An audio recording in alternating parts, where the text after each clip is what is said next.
काली महाशिवरात्रि चलचंचल बाबा धवलेश्वर पीठ जागर में बाबा पाखरे मांडुआ भोग लगी आसंता काली भोर 4टारू द्वार फिटा जाई बाबा महास्नान करा सहित केतकी फूल सजाजिब पर बड़ सिंहार बेश भक्त को दर्शन देवे बाबा धवलेश्वर राति गोटाए महादीप उठिब शिवरात्रि पर पुलिस प्रशासन पक्षर व्यापक व्यवस्था होईछि बैरिकेड्रे आसी दर्शन करेंगे श्रद्धालु सुरक्षा सीसीटीवी लगा जाइछि।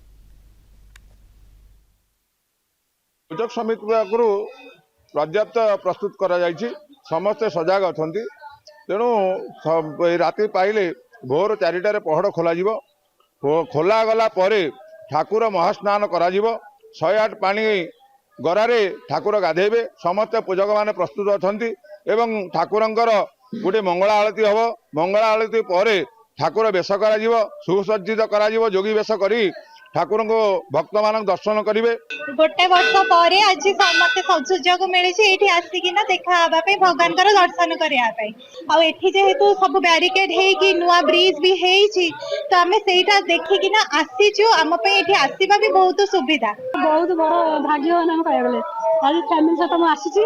बहुत खुशी लगुच मैंने आखि को मोर लुह आसी जाऊँगी बहुत बढ़िया लगुच पादर की ठाकुर स्थान।